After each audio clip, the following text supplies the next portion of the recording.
Good morning. Chodesh Tov to everybody. Good to see you. Are you able to hear me? Tough. Okay, you can keep your microphones muted as you wish if you want, and when you have your microphone muted, and if you want to ask a question, you can unmute and ask your question. I think it would be good to have questions asked on the particular topic I'm talking about. And at the end, B'li Neder and Bezrat Hashem, we have time for other questions as well.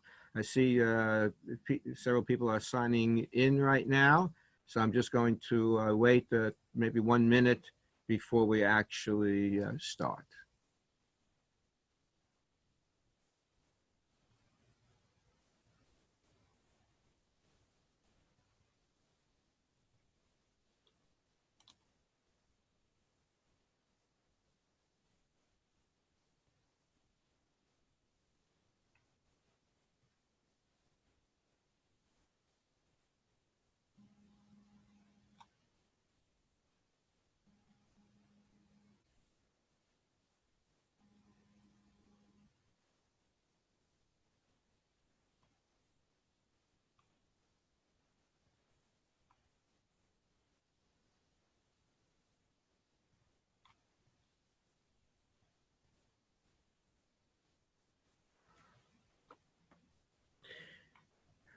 Okay, and just to confirm, you hear me? Raise your hand if you hear me. Okay, great. Thank you. Good morning. Nice to see all of you. And Chodesh Tov again. Okay, so we're going to go through some of the more popular facets of kashering the kitchen.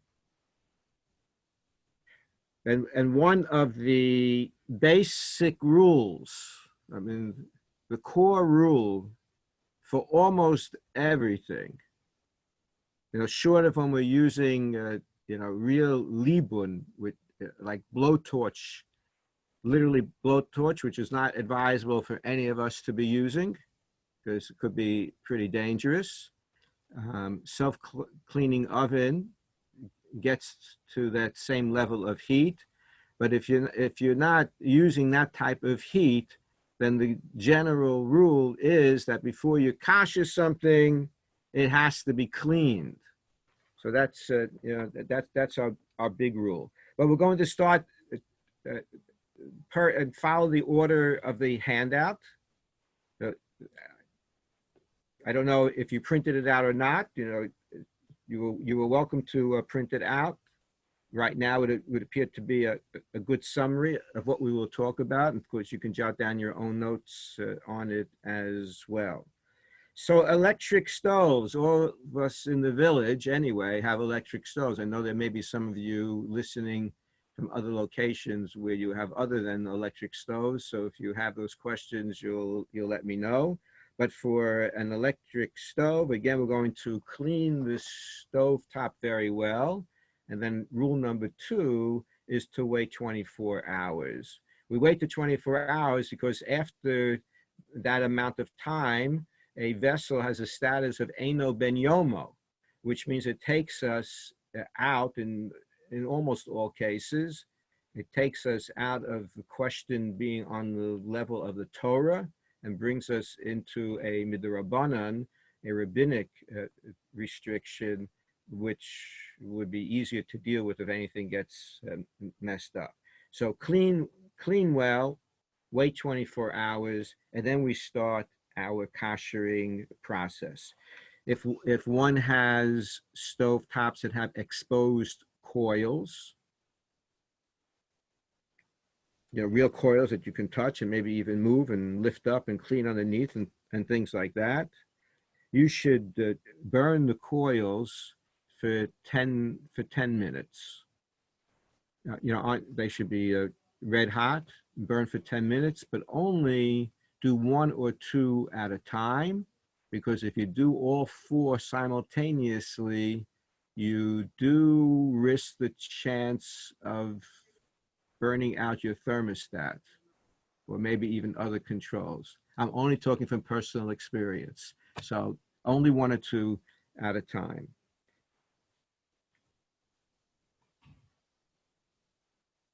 If you so that takes care of the burners, and again, you will have cleaned previously. You would have cleaned the wells that might be there, clean them out of chametz. In your cleaning process, you will have cleaned your knobs and underneath your knobs. In most cases, if they're knobs, you can lift them up and remove them and clean underneath. It often gathers some real chametz even over there. Some people have replacement knobs that reduces the cleaning but doesn't eliminate the cleaning, because when you take it off to replace, you'll see that there'll be other dirt, most likely, around the connecting piece itself. So then we have to be concerned about the rest of our stovetop. The stovetop has the burners, but then it has space that sometimes we put pots on or utensils on, etc. So if the top itself, besides the exposed coils, if the top is an enamel, enamel is we can't kasher, so that should be covered with a double layer of heavy duty silver foil. And it could well be that by the time we reach Chol HaMoed, that might be dirty and we might want to change it. And during Chol HaMoed, that would be fine to except on Shabbos Chol HaMoed, but that would be fine to change the foil during Pesach itself. If one has a stainless steel stove top, then they could do the same thing with the covering of the foil, but you could, an alternative is to kasher the metal part by hagala, by irui, by pouring out hot water that comes from the vessel that's been on a flame being kashered. You don't have to do all this kashering on the same day, although it might be advisable if you're actually going to be cooking for Pesach, then you would want to you'd be safer to make sure the middle of your stove, your boundaries of the stove are also kashered or covered. So you would pour boiling water directly from a vessel. So you don't want to have your pot necessarily too large. You want to have towels around to prevent water from going to places where you don't want it to go. If you have a glass top stove, part of the new generation of stoves, there is, like many of the laws when it comes to Pesach have different opinions. Very often, but not always, the different opinions stem from the fact that we have a general rule of being machmir when it comes to Pesach, being more stringent, even if we're not stringent about certain things during the entire year.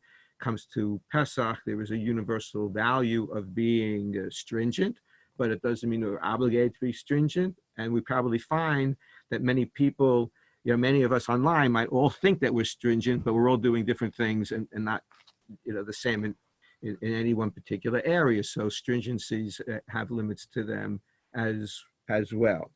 But I do sanction my Kabbalah, from my rebbeim, particularly pretty consistent in terms of my Masorah, my personal Masorah in Kashrus, is to allow for glass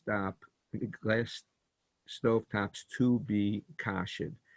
The coil part themselves is what we can kasher. We can't kasher the other parts because we can't heat them up to the level of heat that we can heat up the coil areas themselves. So the coil areas would be kashered in the same fashion as I mentioned earlier, 1 or 2 coils at a time on their high settings, and let them burn for 10 minutes. And when you reach that, those coils are kashered. But for safety, halachic safety, to reduce any questions, in case, hot food would fall on the middle parts. So it would be helpful, but it doesn't resolve really the kasher status of the non-coil areas. but it would be somewhat helpful to pour boiling water over the other parts. But nevertheless, even for those who do that, one should have some type of trivet, on the stovetop area. So when you want to remove a pot, or if you're having, utensils that you're using in your cooking process, and your habit is to put them down somewhere, very close to your pot. So you want to have other surfaces that you can put the pot or utensil on while you're cooking, and not have to worry about having a question of whether you trafed up your soup ladle because you rested a hot soup ladle that was wet with the soup on the bare stovetop. It's a question that should be asked if it happens. We want to avoid having to ask that question. Just a reminder, in most cases, and it might really be in 100% of cases of stove tops, you don't want to put silver foil on stove tops. You can crack your stove top, and that would be an expensive mistake, or at least a non-pleasing, visual scar left over from doing that. So no silver foil on the top of the stove tops when they're being heated, unless your manufacturer has said otherwise. Go for trivets. Question, please. Yes. Are you sure that pouring boiling water on the top of the glass is not going to crack it? I can speak from personal experience that it works okay, and I think I've read it in other places as well. Are there other people online that have a comment about that? Well, like hot soup could boil over. It doesn't crack your glass top. It's meant to take very hot. I'm glad my wife is on. But also, when you said not to cover the stove top, you're still specifically talking about the glass tops. I just want to. Right. Enamel, stainless steel can be covered with silver. Right. Enamel should be covered. Stainless steel, either Kasher or cover, but glass tops not to cover.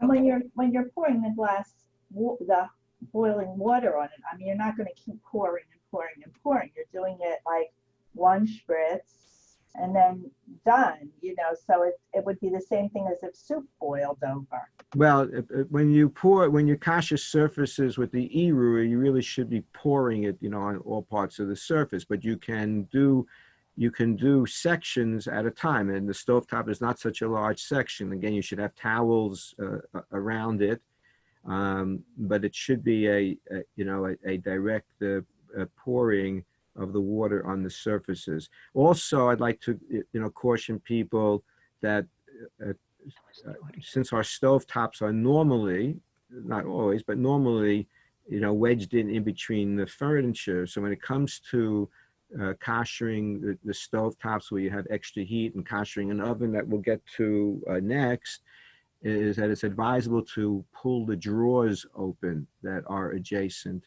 to the stove and oven in order to reduce chances that there might be some discoloring that comes from the high heat. Okay, ovens.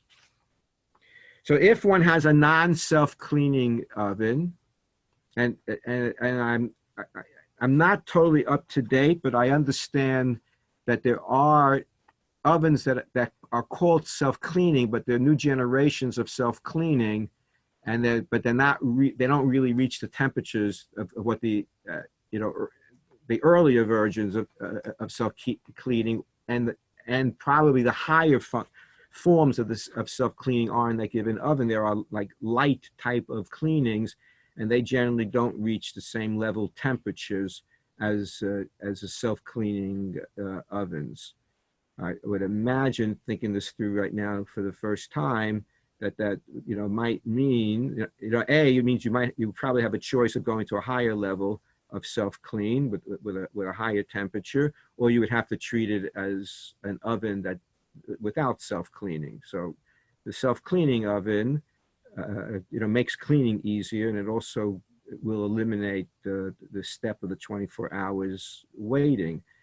So you just have to clarify that on your unit, what type, if you do have a self-cleaning oven, what do they really mean by self-cleaning? In some ways, those of you who have, stoves that have, say Shabbos modes, which you don't use on Shabbos, or you use on Yontiv, what we do use them for on Shabbos is that now, I believe every stove, every oven that's manufactured comes, the default setting is that the oven will shut off automatically if it's been on, once it's on for 12 hours straight. So to prevent any type of unwanted consequence, the oven's automatically shut off.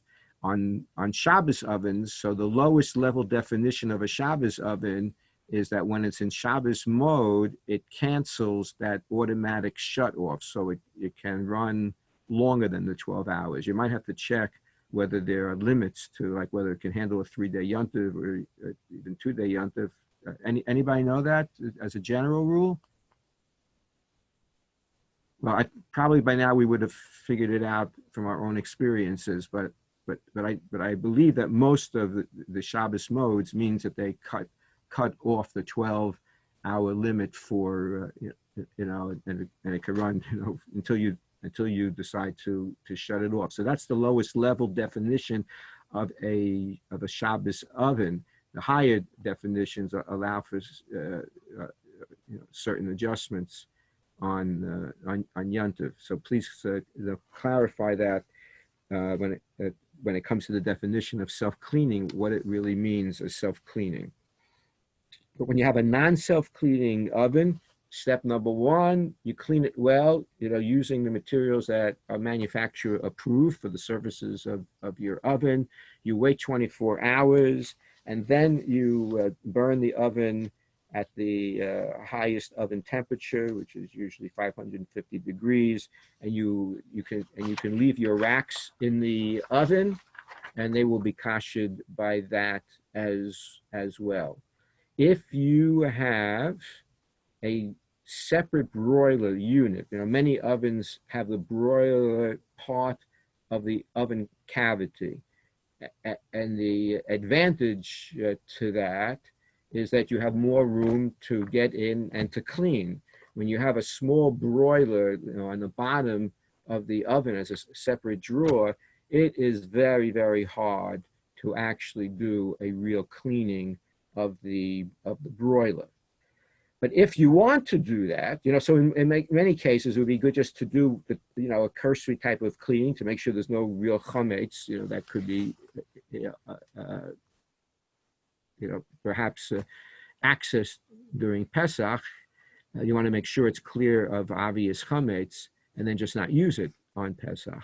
But if you do want to use it, you would have to figure out how you can clean it very, very well. You'd have to wait 24 hours, and then you would broil on 1 hour. But however, you can't kasher the actual broiling tray. That would need a blowtorch to actually kasher it. That's again not advisable to do that. So you could get a new broiler tray if you wanted. More practical might be to wrap that old tray well with silver foil, and then to use disposable pans, like a broiler pan, on top of a wrapped tray for broiling once you know that your broiler unit inside is clean. But no food should ever touch directly the original broiling pan or the sides of the broiling unit.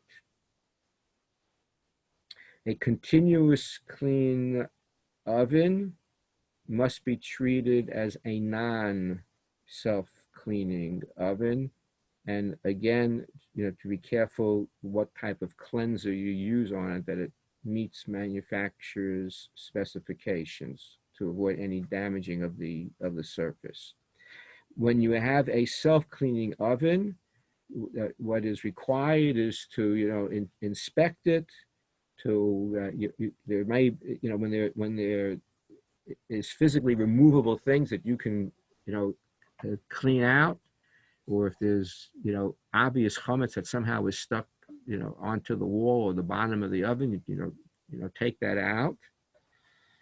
And pay particular attention to the window and the gaskets. That learning sometimes, that attracts particles of food, so we want to clean that out.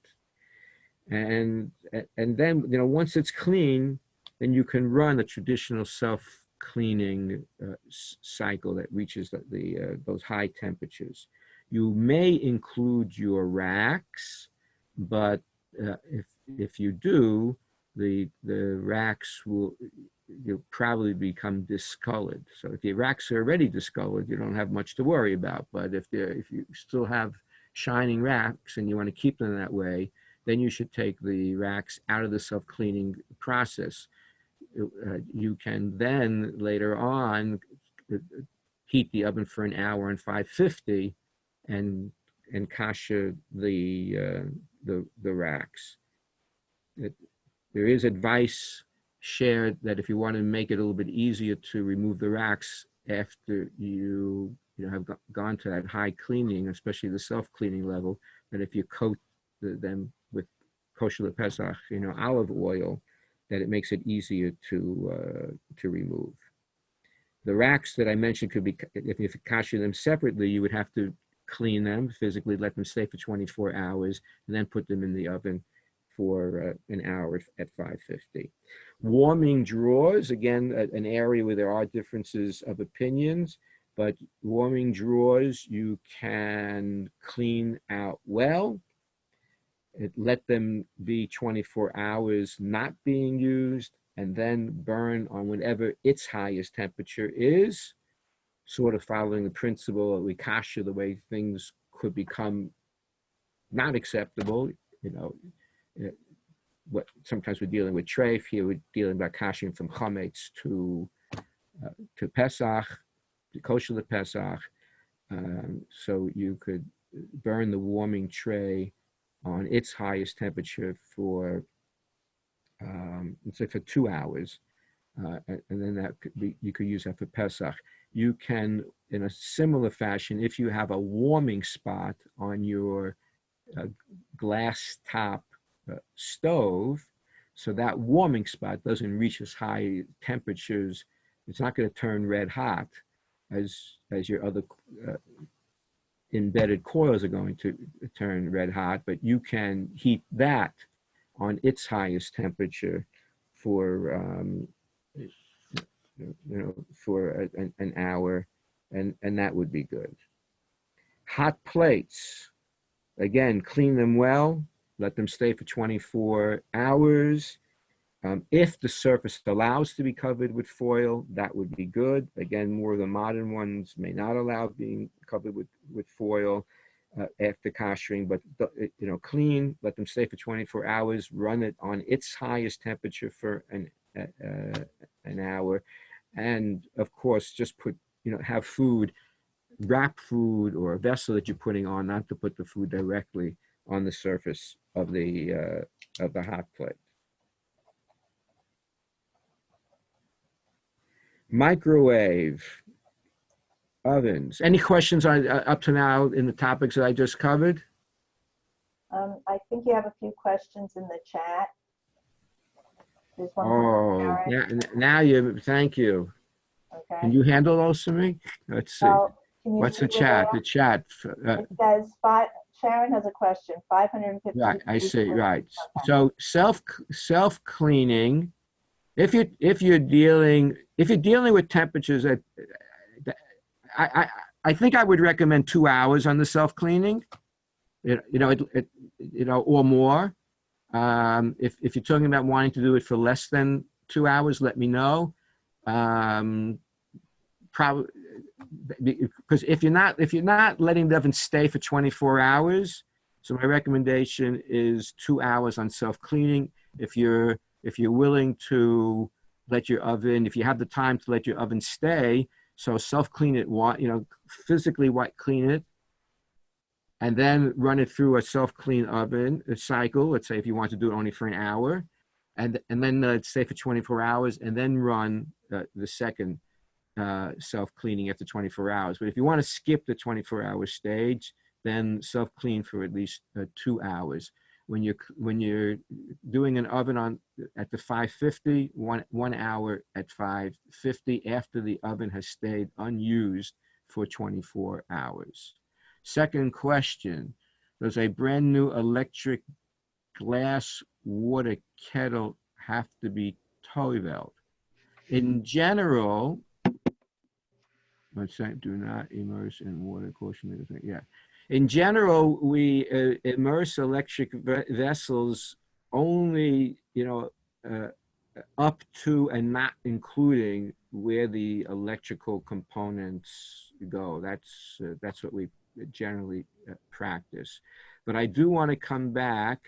Please, if Elaine asked that question, it could be Elaine or anybody else, I want to come back to the question of toveling dishes this year in light of the coronavirus precautions, just to go over, options on Tfilas Kalim, and we'll make that a separate topic as we move along. So please try not to let me forget about that.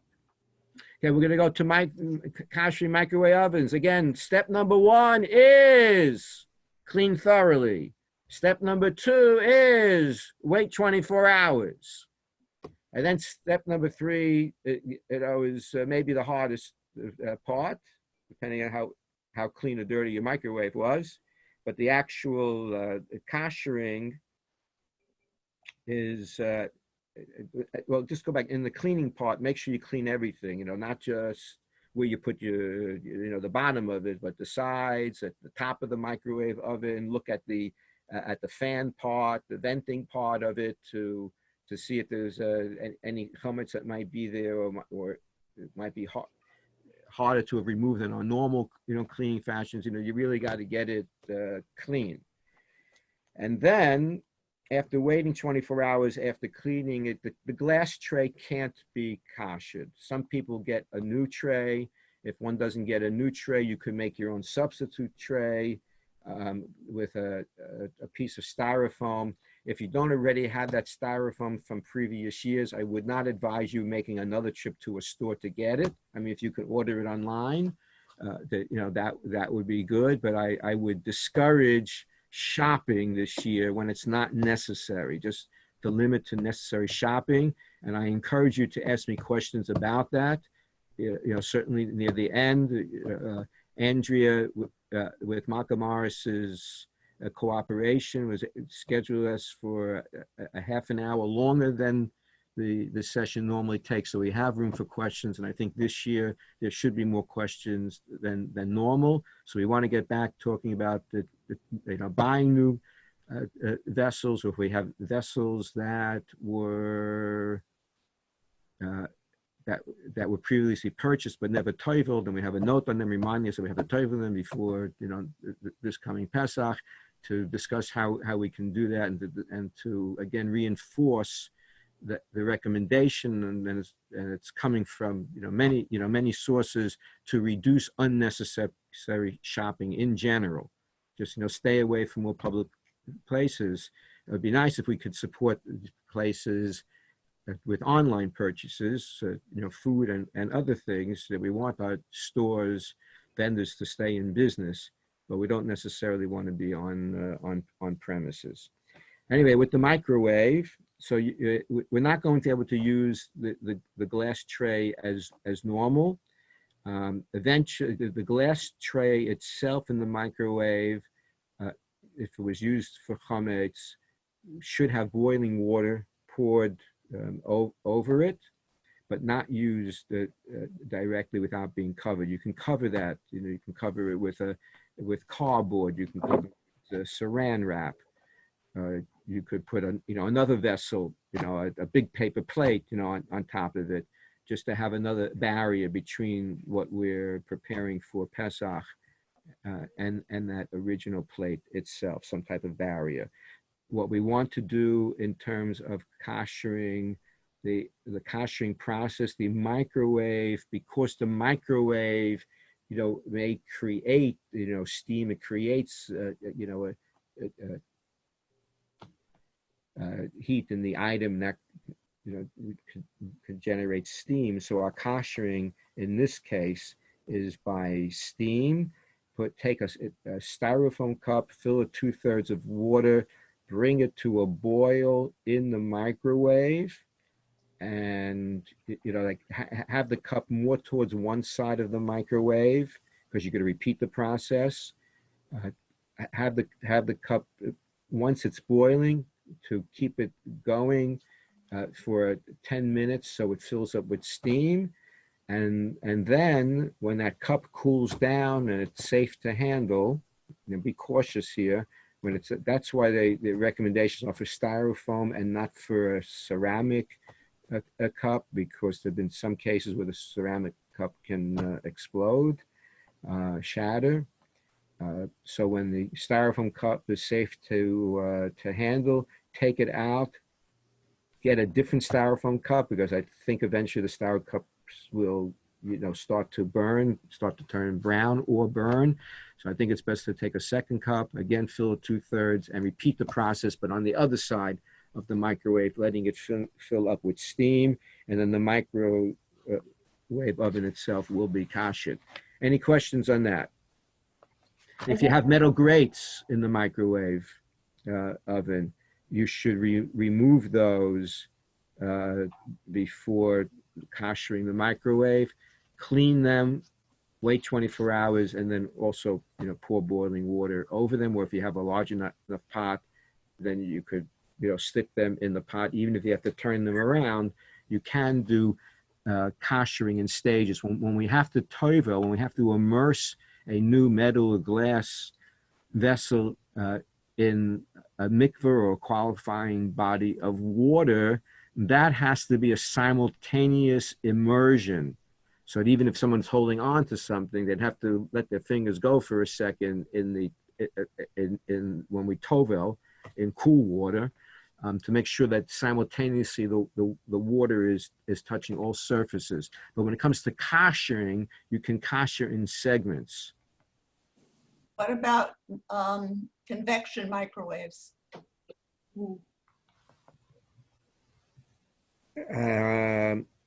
So that means tell me, that means that you can use it as a normal oven also? I don't know. Yeah, I would think yes. Right. So I think in those cases you have to, and what would the internal surfaces of a convection microwave be? Metal. Yeah. So you'd have to treat it. I'm pretty sure you have to treat it as a regular oven. And believe that maybe I have a note to myself as we go along, but believe that I'm going to make a note. Who asked me that question? Fran Missile. Okay. Thank you, Fran. Believe that I'm going to check that out. A convection microwave. Also, when you're using the styrofoam cup in the microwave, because it can actually burn, people, I think, should put a timer on, just to make so you don't walk away and forget about it. Like, in the microwave, you usually have to beep and whatever, but, this way is an added precaution that you don't forget to have that in the microwave. Great, thank you for that. Coffee hot cups also, disposable hot cups also work well. Thank you. But they may face the same possibility of burning if you use them too long. 10 minutes they work. Okay, great.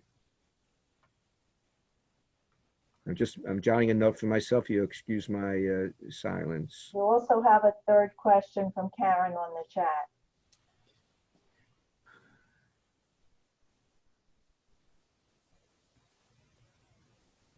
Theoretically, for a microwave oven, a regular microwave oven, steam, since we do kasher by steam, so steam, clean, should work for a microwave. I usually get questions of whether people can clean other surfaces that need cleaning with steam cleaning. And the answer is ranges from a no to sometimes, but only sometimes. When you're talking about, let's say, countertops, and we'll come to, you'd have to kasher those with water. So if you're using a steamer that produces a lot of moisture in its steaming process, or use out even some water together with the steam, which last year there were only one or two, although I don't know their names, models that did that. Those are qualities usually of a more professional steamer. So when you need to kasher by water, a handheld steamer usually doesn't do it. When you're kashering a microwave, since we are kashering by steam, if your microwave it emits enough steam, so it could be. I'm not familiar with it personally, and maybe if you have which Karen is this? Do we know? Well, whoever it is, and if you're listening to me, if you could please give me a buzz and give me a little bit of education about the unit, I would appreciate that. Karen Green. It's Karen Green. Okay, great. Thank you. Okay, perfect segue into the countertops. So since I mentioned that, and that's the next thing in the handout. So a lot of countertops by material can be kashered. Again, depending upon where you look, you might find different lists, more restrictive, maybe more expansive list of materials to be kashered. In the end of the packet, there is a list of acceptable surfaces in the handout itself. We list a few of them, but many more on that final page of the handout. So once you have a material that, obviously you don't have to kasher a countertop unless you want to, be putting sensitive items, hot items, on your countertop. And you always have the option of covering your countertop, which is, I'm not sure if we could say it's an easier job, because very often it's not so easy unless you have pre-made covers, whether they be flexible or whether they be solid covers that you have from last year or you made them up for this year. But kashering countertops is, you need to be cautious because you're dealing again with boiling water. So if you have someone helping you kasher, it makes it easier, because when you are kashering countertops with boiling water, it would be advisable to create borders in your area with the towels or some other items in order that you manage where the boiling water is actually going. So, you can, you should always clean our countertops again. And if you're kashering them with hot water, we want to make sure we don't use those countertops for hot things during a 24-hour wait period. You have to inspect your counter to see if there are any types of cracks or gaps that might be harboring chametz. If there are, try without damaging anything to get the chametz out. If you can't, you'll be including that in your bitul, in your annulment of chametz. You'll include those crumbs that you can't get to, but then just for precaution's sake, you should put a piece of tape over those seams that you can't clean, or if there's a hole or something that you can't get to with chametz is, just to cover it up with a piece of masking tape. Either after you've kashered your counter, if you're covering your counter, so it won't make a difference.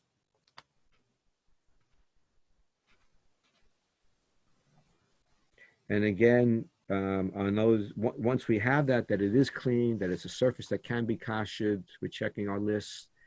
We've waited the 24 hours. We're kashering with boiling water, and we want that boiling water to be directly contact with water coming from a vessel that's been on the fire boiling, a kli rishon, that the water is, that we just took it off the stove top, and we are pouring it on the countertop. Okay, for sinks, if you have stainless steel sinks, well, stainless steel can be kasher, so that's a beautiful feature. There are, some sinks that may be made of other materials that can be kasher. You can, check the list that we have. Maybe it's on the list of countertops, like corian can be kashered also with boiling water. So we want to clean the sink well. The sink itself, the faucet, the handles, we might as well check around those areas too. We don't necessarily have to kasher the handles. The faucet, we do kasher. So we want to clean it well, and we don't have to wait 24 hours. Now, during those 24 hours, we cannot use hot water in those sinks. So for those purposes, probably should be using a bathroom sink. We're not going to do food preparation later on.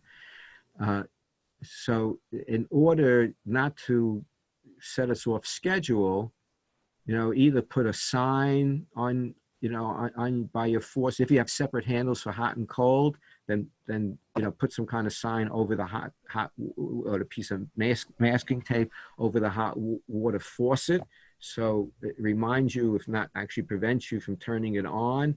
Put a sign on. If you're using a sliding handle that adjusts from cold to hot, you want to keep it in the cold position. Put something there to remind you about that.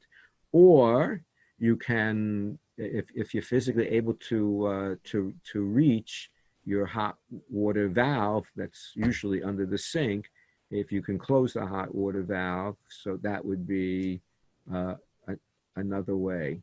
Of course, if valves haven't been moved in a long time, and you're doing it for the first time in many years, I believe there's somewhat of a chance that a valve could start leaking a little bit, and you not want that to happen. Do we have any valve plumbing experts online at all? Anybody who's willing to admit to having a problem in the past and give us some advice? I did it with the stove. WD-40 before you turn it. Okay. Thank you, Fran. WD-40 before, spray WD-40 on beforehand. That is great. Let me add that to my notes.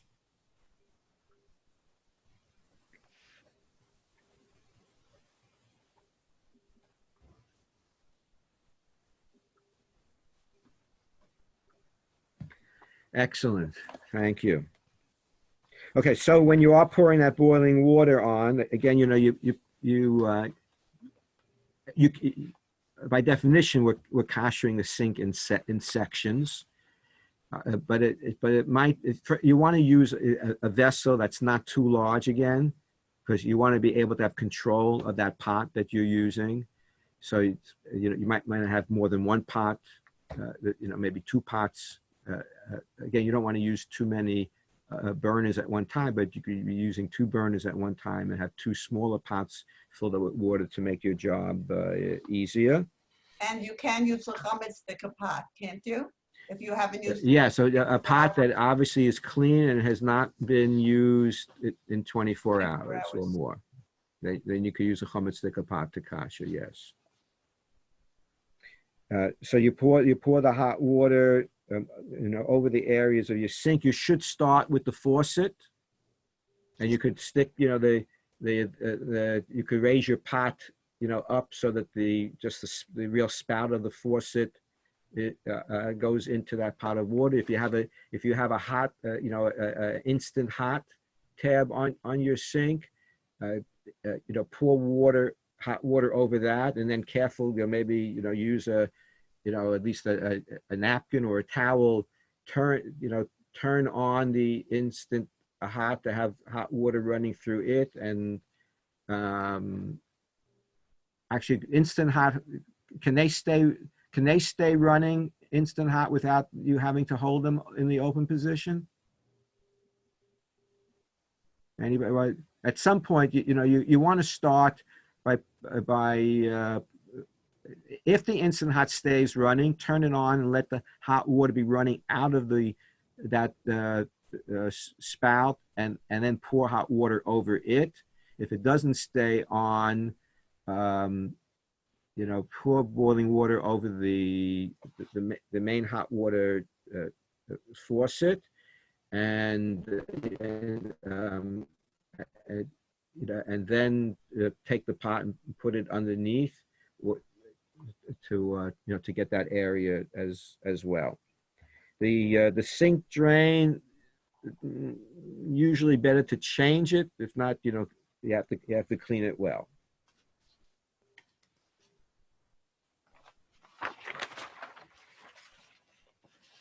So enamel sinks.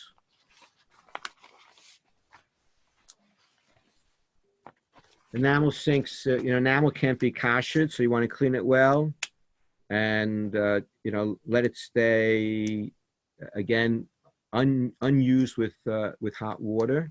And that doesn't mean just, when I mentioned before, it doesn't mean just avoiding boiling hot water. Once you're getting past lukewarm, not to use it past lukewarm water, 24 hours without being used, and then to cover it. Let's say to line it with silver foil or shelving paper, and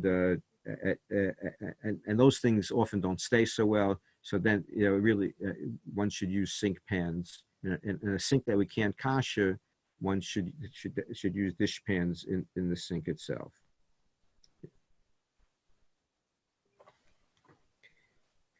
Okay.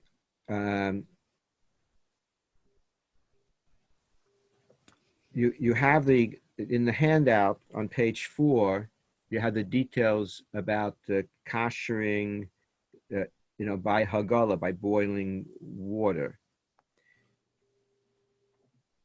Can I ask a quick question about the sink? Yes. Can we continue to use the soap dispenser? Yes, but I guess I guess it would be good to pour boiling water over that as well, Okay. just in case. I don't. It's not a make or break, but it itself doesn't come really in direct contact with heat. Usually, I guess it could be soiled a little bit. If we've been pulling skin off of chicken and then go and touch the soap dispenser or whatever.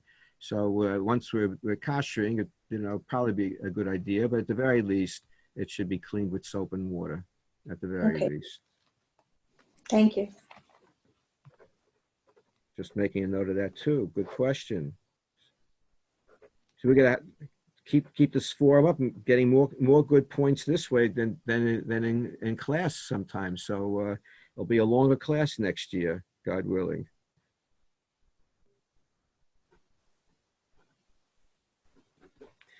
Okay, so if you want to kasher silverware, let's say, it's,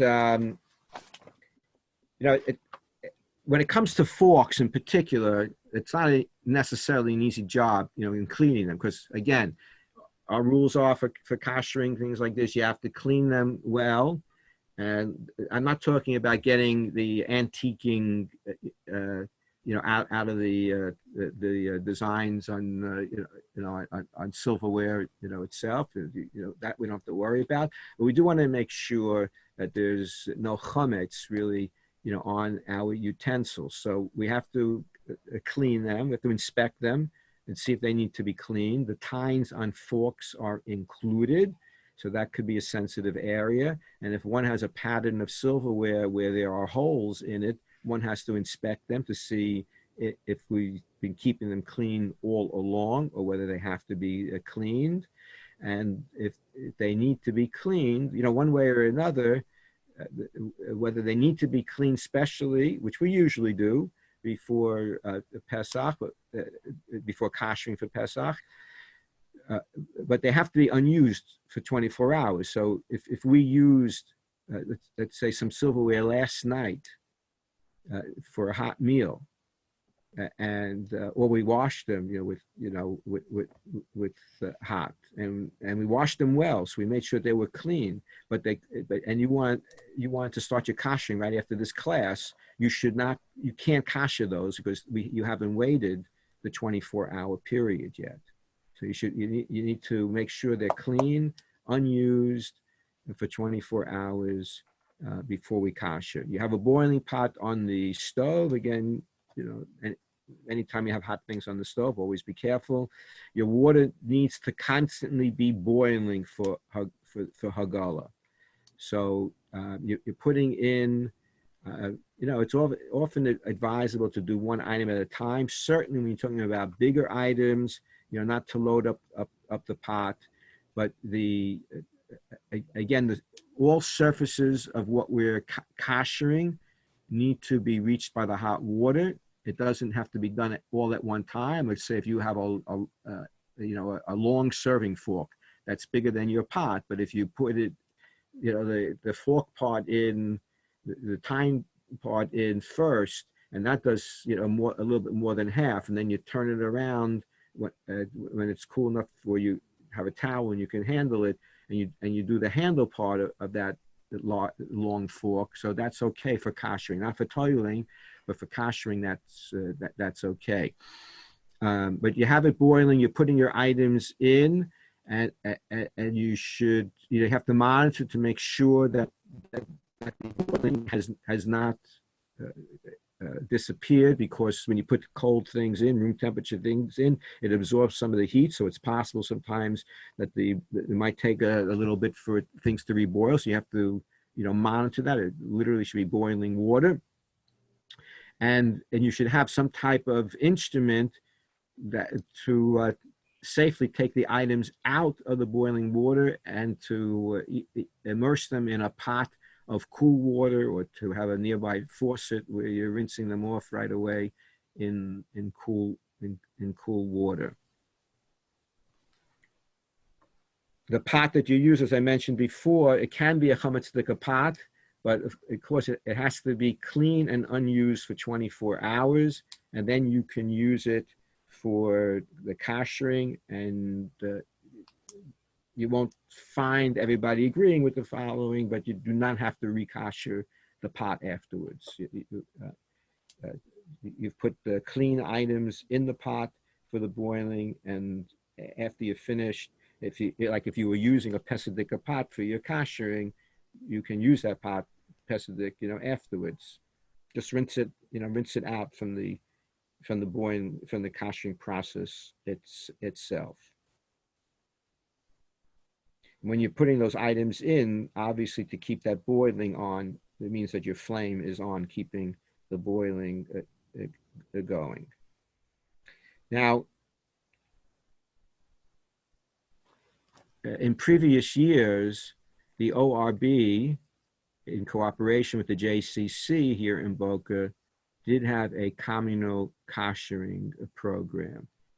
And the beauty of that was, especially if somebody had a large, say, pot that they needed to kasher, and they couldn't do it at home unless it, to kasher a large pot at home is a very messy process, and a dangerous process. You have to have, a very hot stone or a grate, from a gas stove that was heated very hot, pouring it in, letting the boiling water, overflow. Not such a great project to have to be doing. So, for large vessels, people did that, particularly at the communal kashering. Maybe they brought other things as well, because it made it safe and maybe somewhat, more convenient. But it's not taking place now, and it's probably, and it's better that way. But it may make life a little bit difficult in other regards, and we'll come back to that, Billy Neder. But please do note that there is no ORB sponsored communal kashering. I'm not personally aware of other opportunities, but if there were other opportunities, they would need to be set up, with proper social distancing, etc. So I would not be surprised if we would not find out about any, really communal kashering opportunities.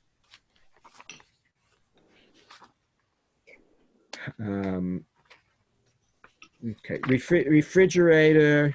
I think the last entry on your handout in this section are before the cashing of the dishwasher, but refrigerators and freezers, clean them out well. And those are places. I mean, we often clean refrigerators periodically during the year, but they definitely need to be inspected. Again, check around the gaskets to get them clean. Once they are clean, they do not really need any other preparation. Many of us have a family tradition or otherwise acquired tradition of lining the shelves. If you have wire shelves in your refrigerator and you want to cover those shelves, you have to make sure you have adequate air holes in those shelf liners, and they do, or at least they used to make shelf liners for wire refrigerator racks. But you want to make sure that you have enough airflow for the proper functioning of your refrigerator. But once they're clean, you don't have to actually cover them, and might be. I can understand a little bit of more of an argument for the racks. It might be concerned we didn't do them 100% well. Maybe racks are easier to clean, but once you clean them, you're set. But again, in the spirit of Pesach, I acknowledge traditions of covering the shelves, but with wire shelves, you have to be better. Maybe better not to cover unless you take time to make sure that there are adequate air holes in it. Okay, if you have a dishwasher that you're inclined to kosher, follow. I'm not going to go through unless we have enough people asking and don't have the handout available. I'm not going to go through each step of that right now. Obviously the dishwasher, we're not using the dishwasher on Yontif or Shabbos, so it's a limited amount of time, and we're probably and hopefully not having as many people in our homes or condos as we usually do, so we're not generating as many dishes. I see a couple of smiles, so there may not even be the need to kasher the dishwasher. That's at your discretion, but again, clean, and cleaning a dishwasher may not be the easiest thing. Depends upon our habits. If we've sort of cleaned our dishes fairly well before we put them in the dishwasher, or we haven't, so you could have different levels of built up in the dishwashers. So follow the procedures. Does anybody have a question about kashering the dishwasher right now? Was that a yes? Because I heard a beep. Okay, I see. Yeah.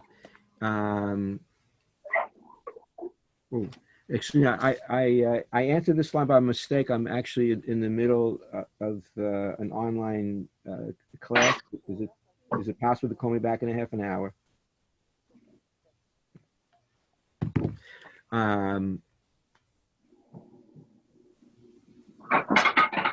So I see there is another question up. I'll try to get to that momentarily. Now, what was the last question that was asked me, though? Please remind me. Just now? Someone asked me something? No? I'm going to ask you About the dishwasher, about cleaning, about any questions on the dishwasher? No. Okay, so you have the handout. I think it was attached to the graphic that you got in the email yesterday, and should still be available on our website if you so you could check there. Yes, is a different question, Fran? Bedikas chametz. Bedikas chametz you're talking about? The chametz that you've collected, since we're not burning, can we just flush them? You can. I mean, we haven't actually released our guidelines yet for biur chametz. We probably will.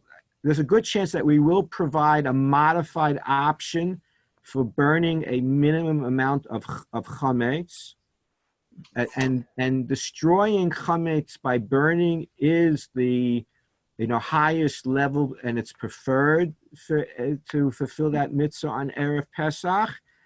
But we might not be able to do everything this Pesach on the highest preferred level because our concern for protecting our health supersedes those preferred levels in many cases. So for one who is not arranging for the chametz to be burned, yes, flush it down the toilet.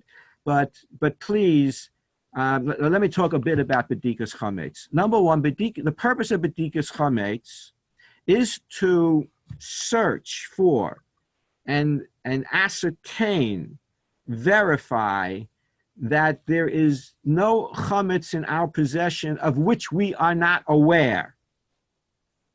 Because when we say this year, Tuesday night is the official night for bedikas chametz. Some will do it earlier if they are traveling someplace. If they're traveling, hopefully it's only by car. But the night of bedikas chametz, after bedikas chametz, we could sit down and have a chametz dinner or snack. We don't have the restriction of eating chametz until after the 4th hour, halachic hour of the next day, and there's a mitzvah to eat. There's a minhag to make sure that we eat some chametz the morning of Pesach as well. So we're not. When you ask me or whoever is selling chametz to people, unless somebody is in a different time zone, that's more ahead of us. Like if someone were in Israel, I have only one form this year, from Israel, because the person left a long time ago, and before the advice against traveling. But if so there we have to make the sale early, but otherwise the sale doesn't take place until close to the end of the time that we're allowed to own chametz. It takes place after the time of chametz being prohibited to be eaten, but before the prohibition time of owning chametz. So we know about chametz. You know about all the chametz that you asked me to sell for you. So that's what we want. The night of bedikas chametz, the goal is to make sure we are on top of everything, to make sure that we know all the chametz that's there, so that we will get it out of our possession, either by eating it sometime that night or next day in the permissible hours, or by selling it, or by giving it away to a non-Jew directly, or by selling it. Yeah, he's giving. So the reason I mention this, there is a minhag developed, to put down, 10 pieces of chametz so that we should find something. But, especially when there's a couple, in the house, it's, in most years I've had, every other year except this year, I've had grandchildren with us for Yantiv. So I would hide the chametz. I'd write down where I hid it just in case they didn't find it all, and I want to make sure I remember where I put it. And my grandchildren's job, maybe assisted by some other adults, to find the chametz. We made a little contest out of it too. But what's the real chokhmah? One thing is for sure: bedikas chametz is not a 5-minute thing where I put down 10 pieces and then I go back and pick up 10 pieces. That doesn't accomplish what the search for chametz is all about. The goal of the search of chametz is to either find chametz I wasn't aware of that I had to get rid of, or I might even want to eat because I stored it temporarily on the shelf that I keep only books, and one day I forgot and I put a closed package of granola bars there. It's to discover what I didn't know about. But not just to pick up the 10 pieces of crumbs that I did know about. So, so anyhow, there are people that in previous years, here and other places, we don't want people coming with a half a leftover challah asking us to burn it. We really don't want that any year, but certainly not, this year. And if you're burning other challah, if you're burning other chametz, then you don't have to flush things down the toilet. So if you arrange for someone to be burning your chametz for you, then don't be flushing a half a challah down your toilet bowl, because you might not have such a good yontiv afterwards. So let's just be reasonable. When it's possible to burn a small amount of chametz on Erev Pesach, we should do that. When it's not possible, a small amount of chametz should be flushed down the toilet, and the rest should be thrown, in the garbage. What about taking, say, an aluminum foil tin, and putting your small pieces of chametz from the beer chametz and burning it in your sink carefully? Yeah, so you can manage that carefully. You can do it. I will tell you that I often do that, not with chametz, but if I have leftover oil in the actual cups of the Hanukkah menorah, so and wicks that were used, for the mitzvah, but did not, burn all the way. So I usually do burn them out that way, putting them in my sink, within silver foil, and standing over the sink while they're burning. So I'm monitoring it. So you can do that, just to do it carefully. If you can't do it carefully, then flush it down the toilet. But if you can do it carefully and you stand by it until you're ready to extinguish, or it self-extinguishes, it is something to be done. Make sure there are no papers hanging over near your sink, or any drapes or anything like that. Just be very, very careful. And again, if you're not sure you can be careful, then it'd be better to flush it down the toilet. Small amounts, just, to be yotzei that mitzvah of destruction. Okay. Thank you. So I want to speak briefly about the question of tefillas kelim. I have had a couple of questions, and truthfully, I will be on a conference line this afternoon. That one of the items to be discussed will be toveling dishes. The two main concerns, I think, about the toveling is, if you're going to have people, lining up to tovel, are they keeping proper social distance or not? So hopefully we're educated enough, like the BRS Kalim mikveh, as of right now is open, and there are guidelines, and Belinda, they were attached to the email that went out yesterday, but maybe we'll send out a different version of those. Let me just make a note of that too. But if you were to go someplace to be tovel and you see people are not social distancing, then turn around. At least wait in your car until there's no more line. So that's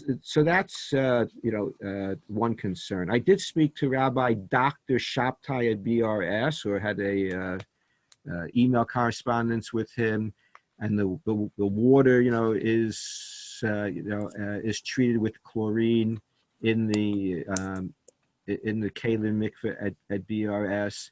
There's, we're just super sensitive to anything that could possibly be wrong. So, people are advised to wear gloves and to make sure they wash properly after leaving the mikveh. It's like, getting home. You never know if somebody, unaware that they, maybe were a carrier or something, touched the surface at some point and left something. So there is some concern there.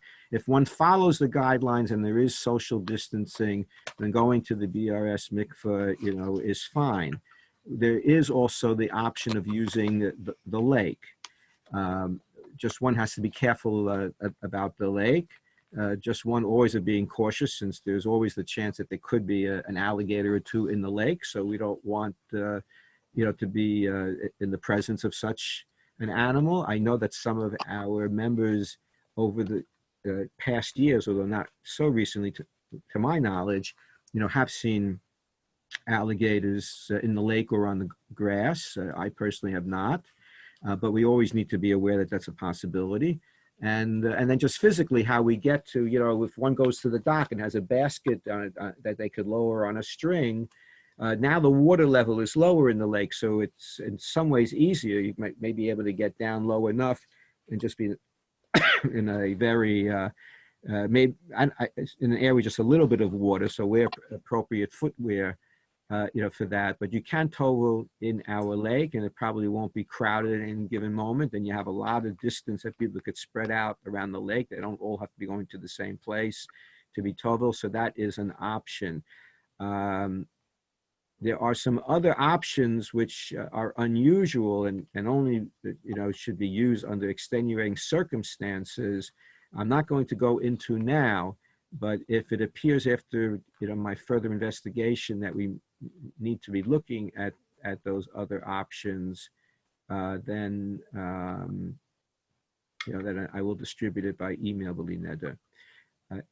One thing I do want to mention is that part of our campaign to keep ourselves healthy is also to keep ourselves not stressed, because stress weakens our body. So if there are certain things that somehow we can't, first, I think we have a lot of things to be thankful for. Baruch Hashem, the overwhelming majority, of our membership is healthy, and there's almost no active concern of somebody actually being afflicted or carrying the virus. Almost, it's not 100%. So that's why we need to be cautious, because we don't want to be, in contact and have the chance of becoming ill after being infected. And there are many people who could be carriers, who are not aware of it. So that's why we practice the social distancing. But if somebody, is stressed out, even after taking the precautions or by the precautions, we don't want to add more stress. So if going to the Keli mikveh is causing somebody stress, don't do it. Then use the lake. But if you can't use the lake either, then be in contact with me, and I'll let you know other alternatives. And again, if there's medical advice against the two ways that I mentioned, then I'll share other things via email. There's a question in the chat that's asking for further clarification. Formica is on the list of items that can be kashered by hot water. But again, Formica is a substance that can be scratched, damaged, over the course of use. So you have to inspect the counter and to make sure that you don't have too many areas that might be of concern. If it's just your seams or a little, nick, here or there that maybe is harboring something that you can't get to. So cover those after you kasher with hot water, cover those particular areas with masking tape to review it. But it can be kashered after being cleaned and waiting 24 hours. If you're covering a countertop, you don't have to also kasher it with hot water. If you're covering it, then you don't need to kasher it. You need to clean it, but not to kasher it. Any other questions? Eshtemol, going once, going Yes, quick twice. question. Okay. Yes. The hot water urn for Shabbos with the pump on the top. Is that something, if you fill, I have filled mine with glass measuring cups that are parv. I filled it from my refrigerator to get filtered water. Can that be used on Pesach? If you have large water urns I'm using the word large, meaning that they sort of stay in place. We're not transporting them Right. around, like we're not bringing it to a table, for people Right. to get, tea or coffee, from, but they sort of in their own place. And if we've only used it for water, or other kosher Pesach liquids, and if we have, excuse me, and if we have not cleaned it out by using chametz stick of vinegar, and if we have been careful not to, like some people put food on top of the hot water urn to, keep it warm. So if if you've met those criteria of not doing what you shouldn't be doing and doing what you should be doing, and basically, we've been keeping our hot water urns kosher lePesach all year round, then you wouldn't have to do anything really to it. Although for precaution's sake, it's recommended that we kasher the nozzle, since, there may have been, food, that would be the most common area for it, to become, in contact with any kind of food, or, or powdered cereal that maybe flies up a little bit. So the nozzle should be kashered by, maybe moving the item towards the sink and pouring boiling water, over it, or sticking it into a pot you've taken off the stove. And, if that could work, I don't think that would be adequate enough. Really pouring boiling water over it and running some hot water through the spout, that should be done. But if you have used a metal, if you have cleaned a metal urn with the vinegar, then you would have to kasher it by, filling it up with hot water, filling it up to the maximum level you're allowed to fill it up, and let that boil, and then run water through the spout, and of course, and then empty that water. If it's not, metal, if you've put food on top of it, that's potentially a problem. Maybe call me with with more details, and we could discuss it. Okay. Thank you. You're Separate welcome. question. Yes. Can non-Hasidic food be left in a bag in the refrigerator during Pesach? If it must be, but it cannot be moved, and you have to leave it where it is, and maybe better to take some paper towel or other material, and with a little masking tape maybe, and so as a added sign, but but theoretically it's possible, because you would be leasing that space to the non-Jew for Pesach plus a little time. But you can't move it around. Thank you. I'm giving myself only like another minute and a half before I have to get off to make time for Malcolm Morris's shir. Any other questions? Okay. Thank you. Thank you.